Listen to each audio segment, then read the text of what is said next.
back to the art. Fuck, I don't know what to say.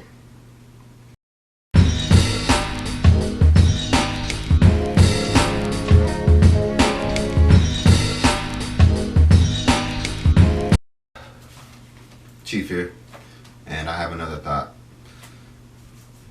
Today, I want to talk about the ego and the fine line between the ego and confidence. Because off the top, I know that I can be very egotistical. And I think maybe that is to mask the fact that I'm not very confident. And maybe I'm looking to gain confidence in this world, admittedly, by support of my art. But also I understand that, and in my confidence, that's why I keep creating art. It's not my ego that keeps creating art, it's my confidence that keeps creating art. And my love and, this innate nature to do so. But I also understand that it may just be me who this is for. And it'll just fall into obscurity. And the people who were able to partake of it did, and then if they don't, they don't, and I have to find solace in that somehow. But I can't help but understand that it does hurt the ego when you offer something and it's not, and no one takes you up on that offer. It's very egotistical to think that people should, because people have their own, tastes. And their own opinions, so I can't necessarily even, that's just an ego thing. It's just I think every artist is kind of has to be engaged in the ego to actually think that other people should understand how they feel, or maybe come close to understanding how they feel or understanding their art.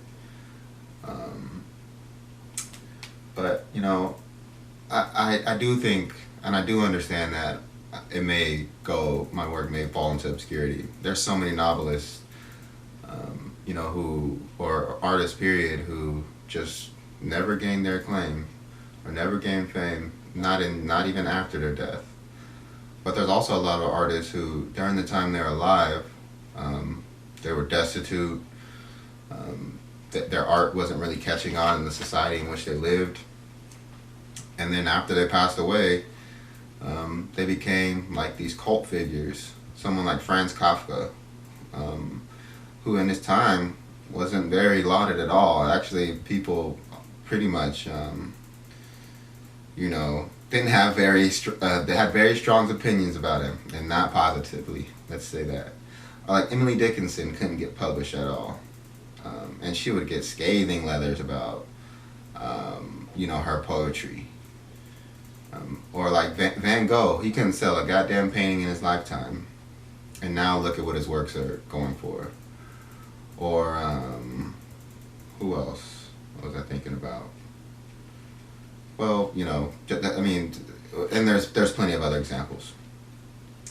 I know these motherfuckers are looking up from hell like, you motherfucker, give me the money. But I understand that could be my lot in life, No, I'm willing to, I live it, I'm about to write, I already got a couple more novels in the books, and, got some paintings that I'll be working on soon once I get settled or more stable. But, I just want to battle that ego that just can't help but just be like, why isn't my work garnering any support? Especially how much work I put into it and how thoughtful it is, I think. And that's my ego speaking, Because I know this novel is fucking a great-ass novel. And I know that if the right people read it, it'll be successful. And I feel like I'm already a success just because I was able to finish it. And it's something that I always knew I was going to do so, but I just, just finishing it is just the biggest part, because there's always somebody's always like, I'm going to write the great American novel. And I did. And I finished it. And that's my ego. That's awful my confidence in whom I am as an artist. If I was a rapper, I should just be a rapper. Maybe I can rap my book, put some trap beats behind it, and then just start bragging about how I am the hardest nigga of all time. And then my ego will be appeased because my ego is being conflated with confidence. Um, you know, but and also how else I think about ego is like atheism. Like I think atheism on its face is just one of the most egotistical things that can be, or ideas that someone can engage with. Because how on earth, in a universe this vast, as said by your scientists, can you say that there's no God, and you can't even offer up a more reasonable origin story than evolution? You know, I just don't understand how anybody can be that certain. This life full of so much uncertainty. But the one thing that a lot of people are certain of, especially in this day and times, is the fact that there's no God. And they're using like the horrors of the world or the horrors of humanity to actually make that distinction, which I think is just the most, that shows hubris that is out of this world, to say that you're atheist. I never could say that. I would say that I'm agnostic. I was agnostic, excuse me. I'm not agnostic anymore.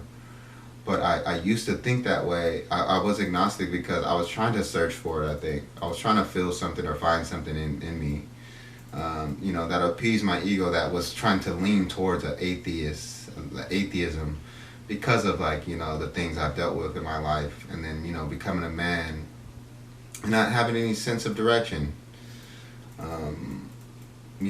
And I think that's what happens to a lot of us too. We don't have any sense of direction.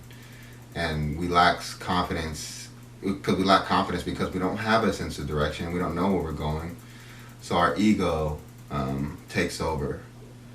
And we must, make anything that we do, we must, just interpret reality through a lens that doesn't actually place ourselves in the reality, in the proper context of society, because of our ego.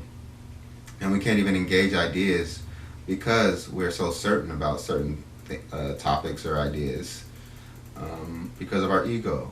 And I know that, I'm not that way anymore. The only thing I'm kind of like that with is white supremacy, because when people try to argue that, even though I know they're using that shit way too much, and they're using it to debase the term or to make it lose as much power as it has, but because white supremacy actually absolutely exists. But nowadays the way it's being used, I think it's just again, just not proper. But I think that's something that I am pretty strongly, that's my opinion is pretty unflappable when it comes to white supremacy. But in terms of other ideas, I'm willing to, and spiritual matters too, spiritually, I don't think there's no more conversation to me about the existence of one God. There's nobody who's going to convince me otherwise.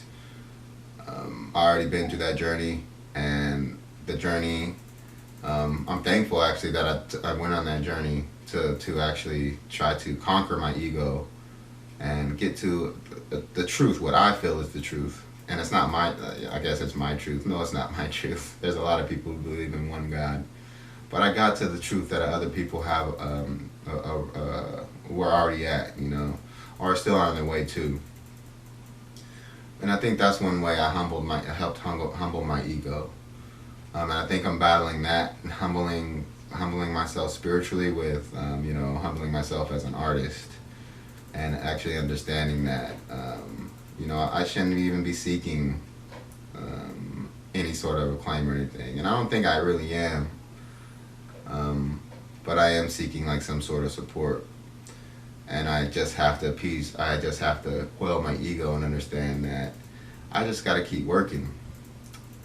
We just got to keep working. It doesn't matter who supports you or not. It doesn't matter if no one supports you. It doesn't matter who's looking at your art. Like Emily Dickinson, for example. Emily Dickinson, she had so many poems that never saw anyone's eyes after she passed away.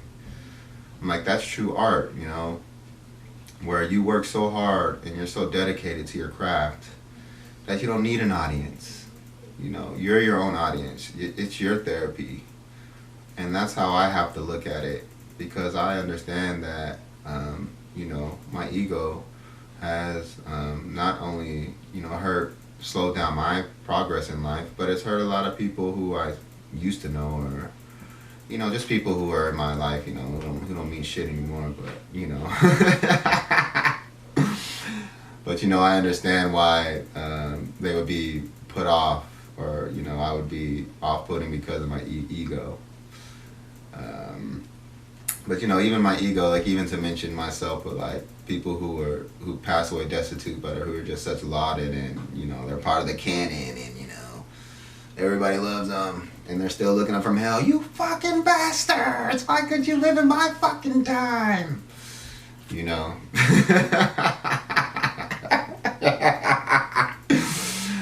Holy fuck.